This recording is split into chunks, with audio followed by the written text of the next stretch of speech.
Hello everyone and welcome back. Before we begin tonight's story, I want you to get comfortable. Turn down the lights. Set your phone aside.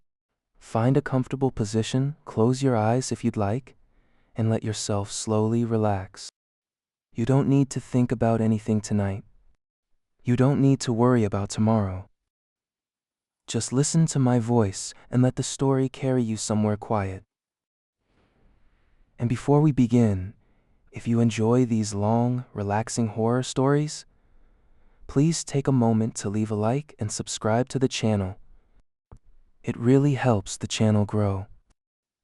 And if you have a story you'd like me to tell in a future video, leave your recommendation in the comments below. Now, take a slow breath. Let it out, and get comfortable. Because tonight's story begins on a train. A train that was never supposed to exist. The first thing Daniel noticed was that the station clock had stopped. It was 11:47 at night. He remembered that because he had looked at the clock several times while waiting. The station was almost completely empty. A few old benches stood beneath the roof. A vending machine hummed quietly near the ticket office. Rain fell beyond the platform, turning the railway tracks into two long black mirrors. Daniel sat alone beneath a flickering fluorescent light. He had been traveling for almost 12 hours. His original train had been canceled earlier that evening because of flooding farther north. The railway company had offered him a hotel room. Daniel had refused. He wanted to get home. His mother was sick. Not seriously, the doctors had said, but sick enough that he didn't want to spend another night away. So when an employee at the station told him there was one final train leaving shortly after midnight, Daniel accepted without asking many questions. He hadn't even noticed the strange part. The employee had said, "It doesn't appear on the schedule." Daniel had laughed. "Then how do I know it's coming?" The employee hadn't laughed. "You'll hear it." That was all. Now Daniel sat beneath the station clock. 11:47.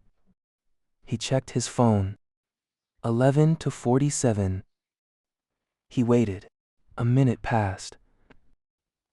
Then another. The clock didn't move. Neither did the time on his phone. 11:47. Daniel frowned. He restarted his phone. Still 11:47. He looked down the platform. The rain had become heavier. There was no one else waiting. Then he heard something.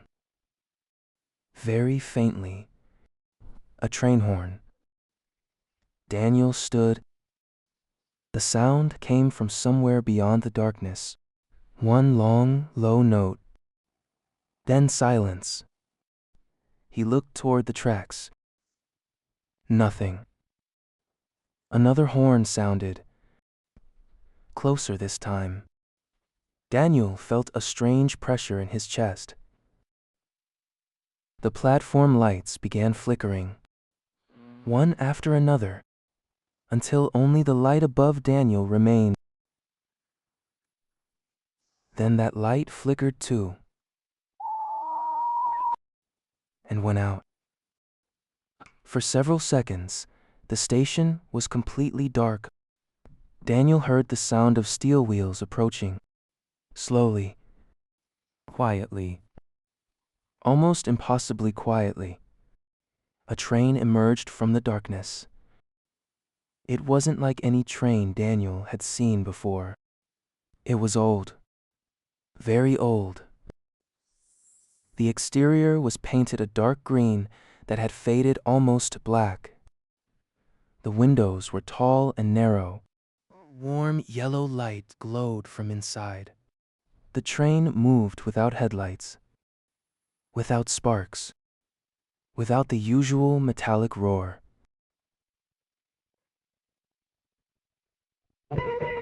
It simply appeared from the rain and stopped directly in front of Daniel. The doors opened. Daniel looked inside. The carriage was almost empty. There were only 4 passengers: an elderly woman, a man in a dark suit, a young woman holding a sleeping child, and a boy who looked about 16. None of them spoke. None of them looked at Daniel. Daniel stepped inside. The doors closed behind him. The train began moving. He looked at his ticket.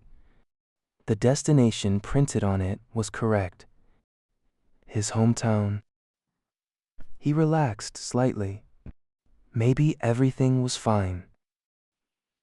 Maybe the railway employee had simply been wrong about the schedule. Daniel found an empty seat beside the window. He sat down. Across from him, the elderly woman stared at the floor. The man in the suit was reading a newspaper. The young woman held her sleeping child close. The teenage boy stared through the window. Daniel noticed something strange. The boy wasn't looking at the scenery. He was looking at the reflection in the glass. Daniel watched him for a moment. Then the boy slowly turned his head. Their eyes met. The boy whispered, "Don't get off at the first station." Daniel smiled awkwardly. What? The boy looked toward the front of the train. The first station. He lowered his voice. "Don't get off." Daniel wasn't sure what to say. Why? The boy looked at him for several seconds. Then he said, "Because it isn't yours." Daniel laughed quietly. He thought the boy was joking. The boy didn't smile. The train continued through the darkness. Outside the window, there was nothing. No buildings. No streetlights. No passing cars. Only trees. Endless trees. Daniel checked his phone. 11:47. He frowned.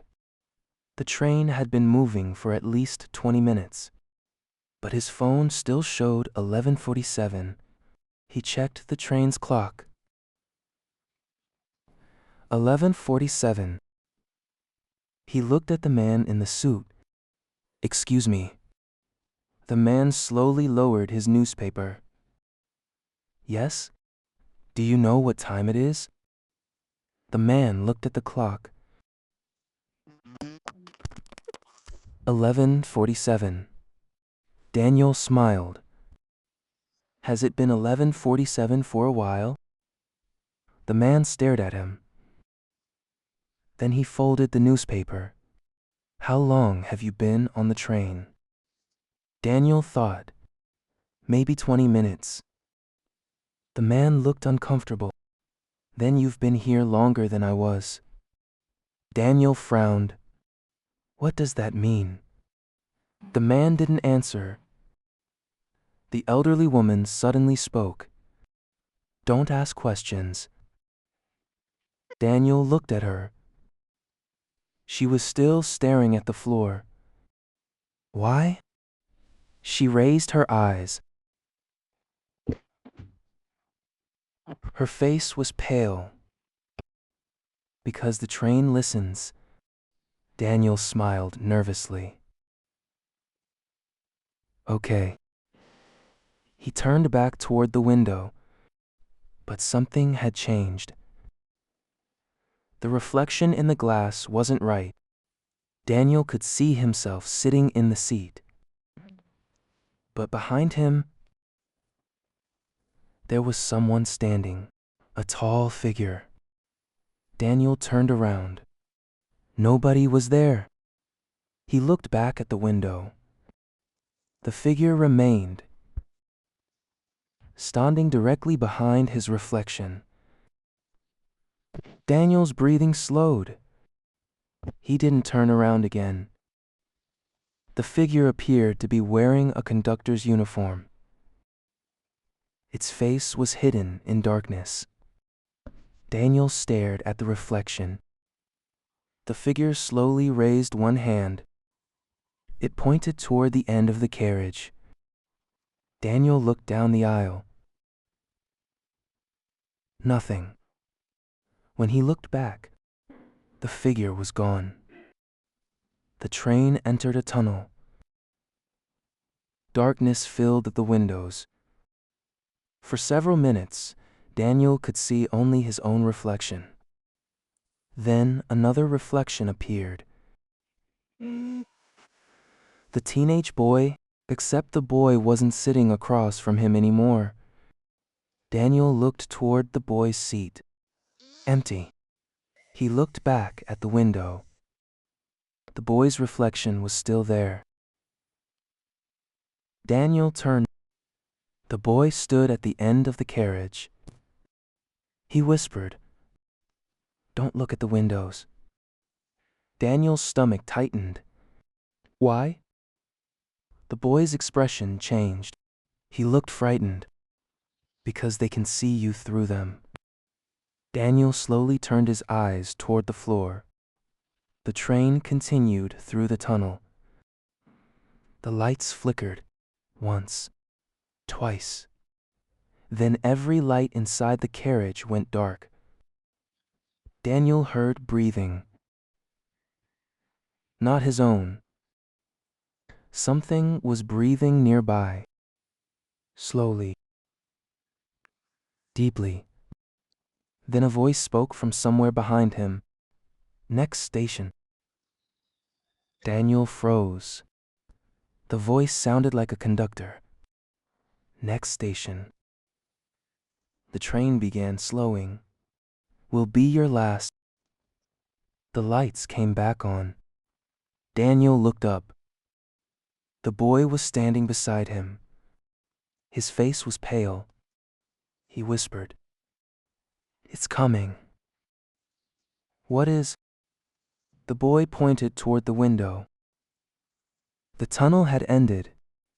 Outside was a station. But it wasn't a normal station. There were no signs. No advertisements. No buildings. Only a long empty platform surrounded by darkness. Yellow lamps stood at regular intervals. Each lamp flickered softly. Daniel looked at the station clock.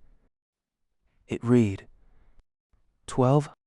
His phone still said 11:47.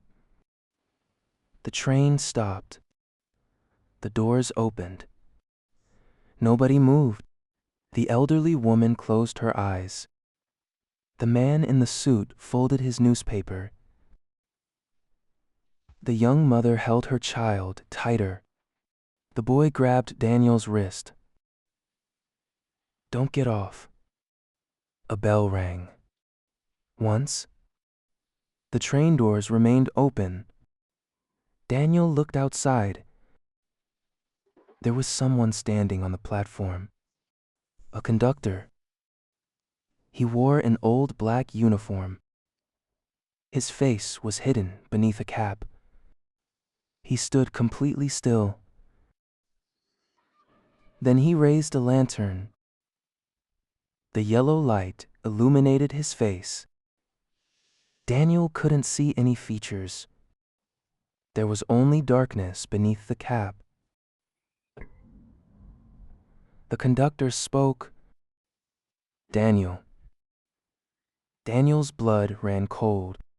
The boy whispered, "Don't answer." The conductor lifted the lantern. Daniel? The elderly woman opened her eyes. Do not answer him. The conductor stepped closer. Daniel. The doors began closing. The conductor suddenly moved. He rushed toward the train. Daniel saw his hand reach through the narrowing gap. The doors slammed shut. The train began moving. Daniel remained frozen. The boy released his wrist. Now it knows your name. Daniel looked at him. What is this place? The boy didn't answer. Instead, he asked, What's your destination? Daniel told him. The boy stared at him, then slowly shook his head. That's not where you're going. Daniel felt a chill. What do you mean? The boy looked toward the front of the train. This train doesn't take people where they want to go. Then, where does it take them? The boy whispered. Where they belong. The train continued through the darkness. Daniel tried to convince himself that this was a dream. He closed his eyes, counted to 10, opened them. The train was still there. The passengers were still there.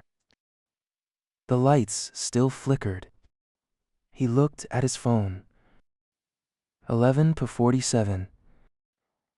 Still.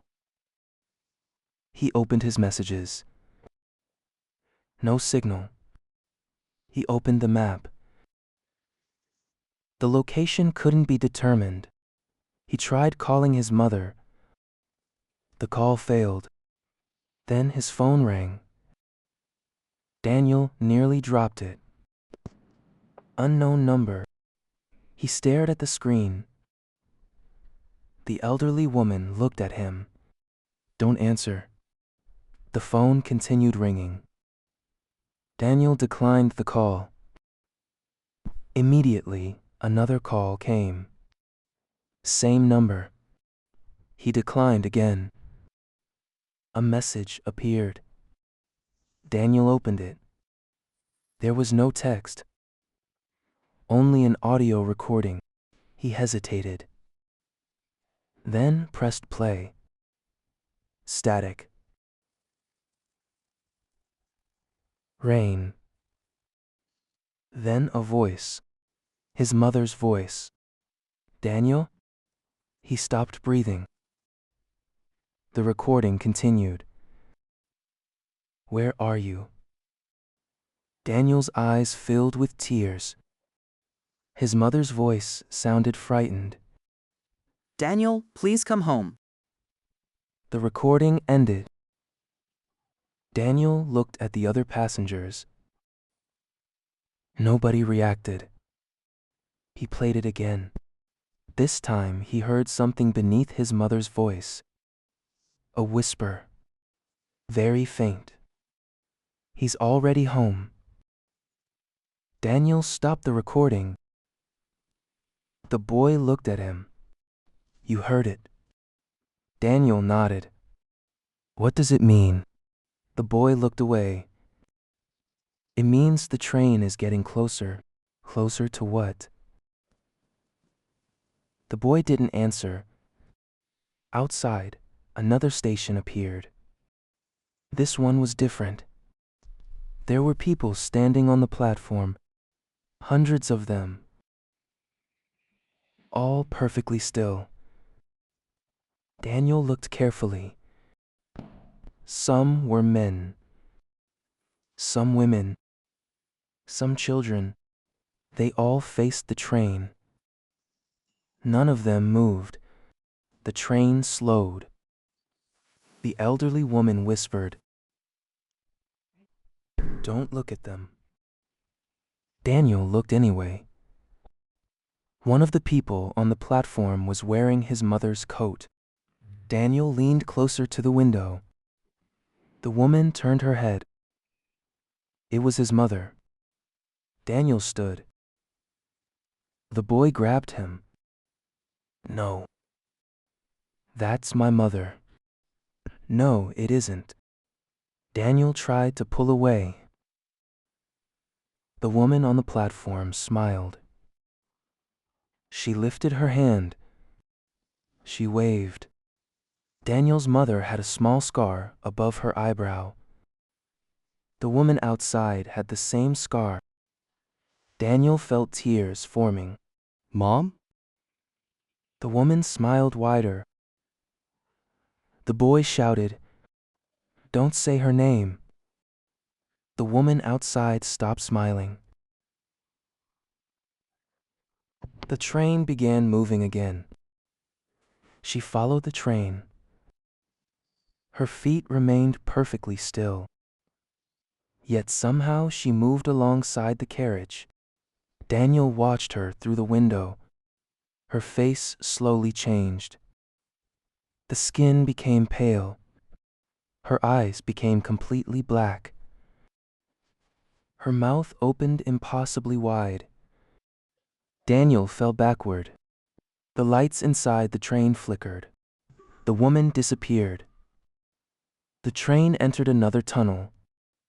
Nobody spoke. For a long time. Finally, Daniel whispered, "What is this train?" The elderly woman answered, "A place for people who aren't ready to leave." Daniel looked at her. Leave what?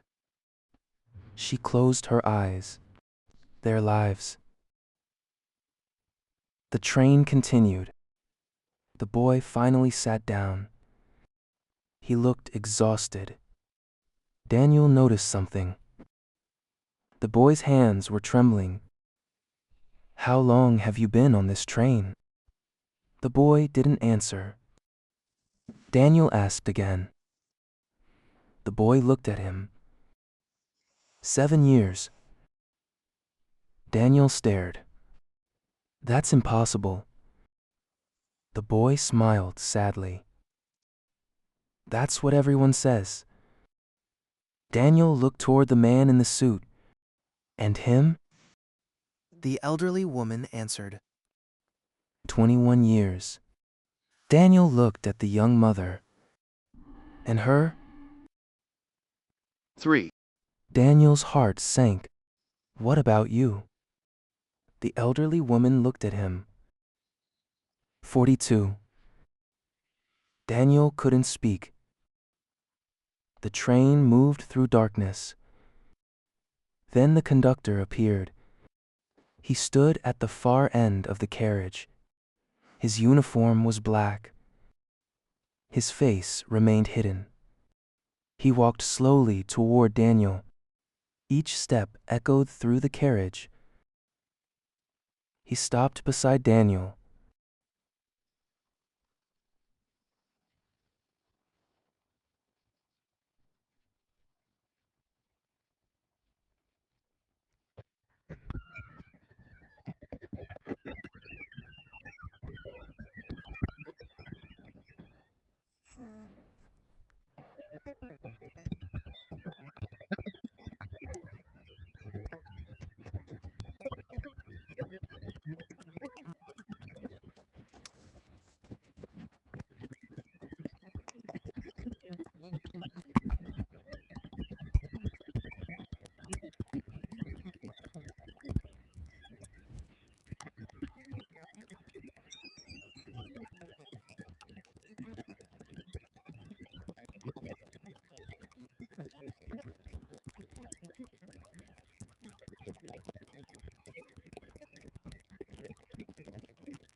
Daniel handed it over.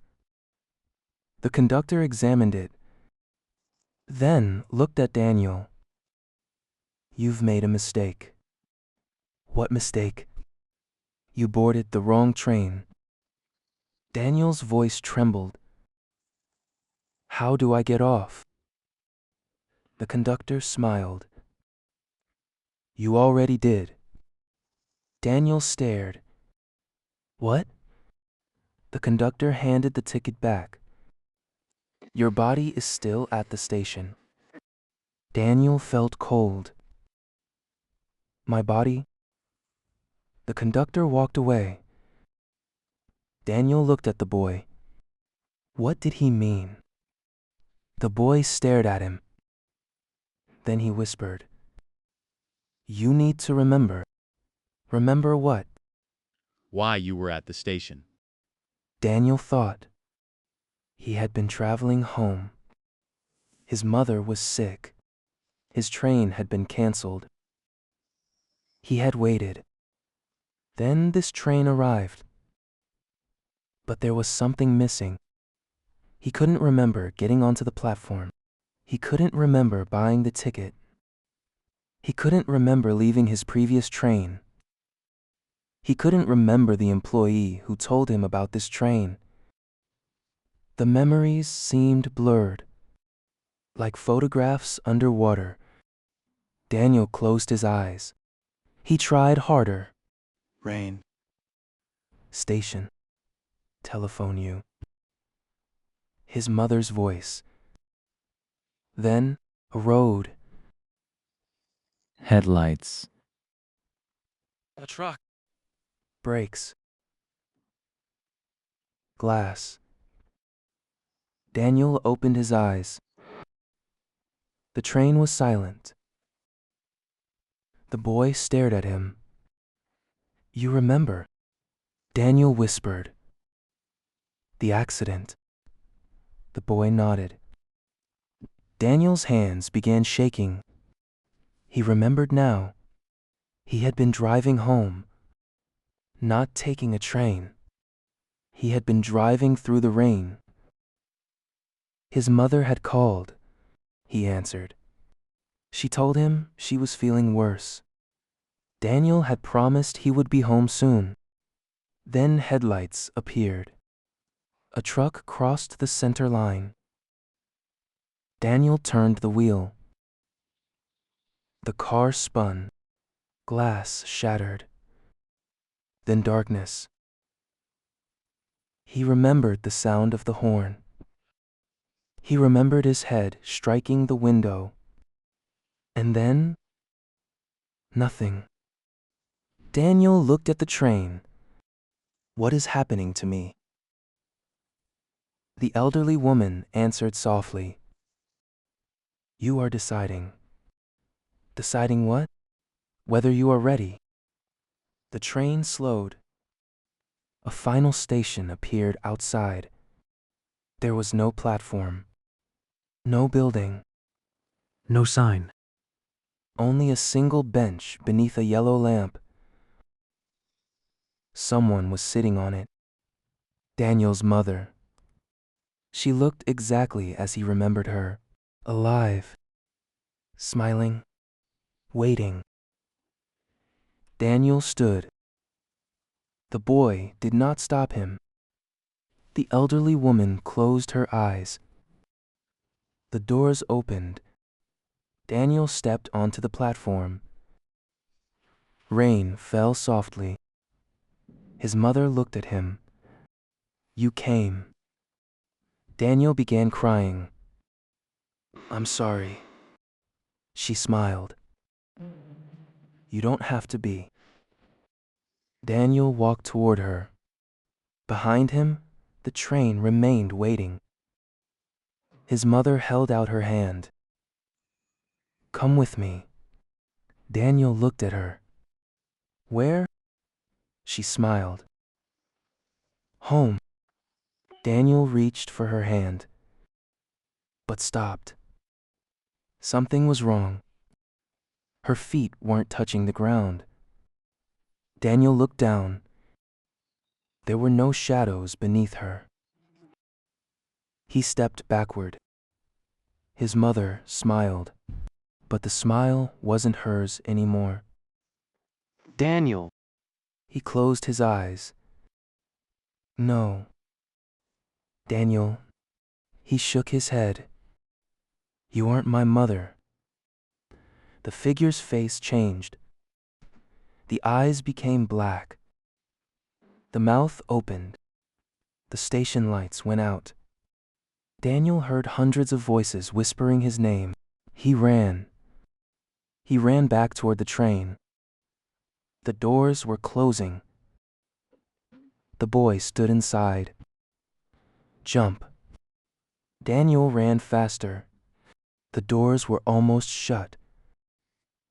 He reached them. The boy grabbed his arm, pulled. Daniel fell inside. The doors closed. The train accelerated. The figure remained on the platform, watching. Daniel lay on the floor. The boy helped him up. You almost stayed. Daniel was breathing heavily. How do I get off? The boy looked toward the front of the train. There is one station left. What station? The boy smiled. Yours? The train moved through the darkness. Daniel sat down. For the first time, the clock changed. 11:48. The passengers looked at it. The elderly woman smiled. The man in the suit closed his newspaper. The young mother looked down at her sleeping child. The boy whispered. Time is moving again. Daniel stared at the clock. 11:49. 11:50. 11:51. The train began slowing. Daniel looked through the window. He saw the station where he had originally boarded. Rain. Empty platform. Fluorescent lights. The vending machine. The clock. 11:52. The train stopped. The doors opened. The boy stood. Go. Daniel looked at him. Aren't you coming? The boy smiled. I don't belong there. Daniel looked at the elderly woman. She smiled. You do. The man in the suit folded his newspaper. You have a reason to return. The young mother kissed her sleeping child. Don't waste it. Daniel stepped toward the doors. Then he turned. Who are you? Nobody answered. The train horn sounded. Daniel stepped onto the platform. The doors closed. The train began moving. Daniel watched it disappear into the rain. The station became silent. He looked at the clock. 11:53. Then he heard someone calling his name. Daniel. He turned. A paramedic stood beside him. Can you hear me? Daniel looked around. He was lying beside a wrecked car. Rain poured onto his face. A paramedic was kneeling beside him. Another stood nearby. An ambulance waited with its lights flashing. Daniel tried to speak. My mother. The paramedic looked confused. Your mother? She called me. The paramedic looked at another emergency worker. Then back at Daniel. You've been unconscious for almost 6 minutes. Daniel stared. 6 minutes? The paramedic nodded. Daniel looked toward the road. The wrecked car was almost completely destroyed. He should not have survived. Yet somehow, he had. The ambulance carried him to the hospital. His mother arrived the following morning. She walked into the room. Daniel began crying. She hugged him. He held her tightly. For a long time, neither spoke. Then Daniel whispered, "I saw you." His mother pulled away. "What?" "On the train." She stared at him. Then she smiled. "Daniel." He shook his head. "You called me before the accident." Her expression changed. "I never called you." Daniel froze. "What?" His mother looked confused. "My phone was dead yesterday." Daniel stared at her. Then he remembered the message. The audio recording. His mother's voice, and the whisper beneath it. "He's already home." Daniel never told her. He simply held her hand. Months passed. Daniel recovered. He stopped traveling at night. He stopped taking trains. He avoided stations whenever possible. But sometimes, late at night, he would wake up for no reason. He would look at the clock. 11:47. Always 11:47. And sometimes, he could hear something outside. A distant train horn. One long note. Low. Slow. Almost too far away to hear. Whenever that happened, Daniel would close his eyes. He would take a slow breath and remind himself that he was home, that he was alive, that the train was gone. At least, that was what he believed. Until 7 years later, Daniel's daughter was old enough to understand stories. One rainy evening, she sat beside him while they watched the storm through the window. "Dad?" "Yes?" "Can I ask you something?" "Of course." She pointed outside. "What's that?" Daniel looked. At the end of the street, a yellow light flickered. Then another. Daniel's heart stopped. His daughter smiled. "Is that a train?" Daniel stood slowly. There were no railway tracks near their house. Yet he could hear the sound. Steel wheels. Moving through the rain, getting closer. Closer. Then the horn sounded. One long note. Daniel's daughter looked at him. "Why is it stopping?" Daniel didn't answer. Because somewhere outside, a train had arrived.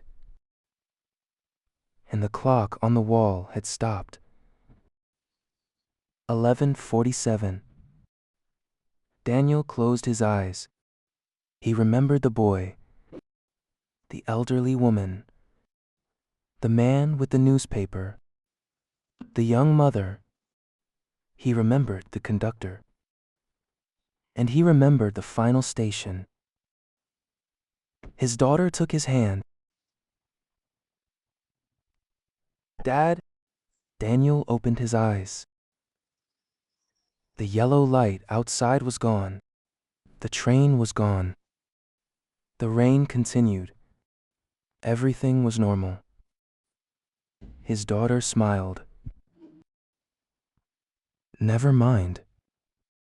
Daniel smiled back. But later that night, after his daughter had gone to sleep, Daniel heard a quiet sound from the hallway. A train ticket sliding beneath his bedroom door. He sat up. He didn't move. The ticket slowly stopped in the center of the floor. Daniel stared at it. There was no name, no destination. Only one printed time. 11:47. Then, from somewhere far away, a train horn sounded. Daniel closed his eyes and listened. The sound became softer and softer until it was almost impossible to hear. And somewhere between waking and dreaming, the train continued through the darkness, carrying people who were not ready to leave, passing stations that no map could show, waiting for passengers who had forgotten they were traveling. And if you ever find yourself alone at a railway station late at night, and the clock suddenly stops, if the lights begin to flicker, if an old train arrives without appearing on the schedule, remember one thing: you don't have to get on. You don't have to answer when they call your name. And most importantly, don't look too closely at the passengers. Because sometimes, the people sitting inside the train are people who have been waiting for you for a very, very long time. Good night. And wherever you are tonight, I hope you are somewhere warm, somewhere safe, somewhere the lights are still on. And if you hear a train passing in the distance, let it pass. Close your eyes, take a slow breath, and go back to sleep. The end.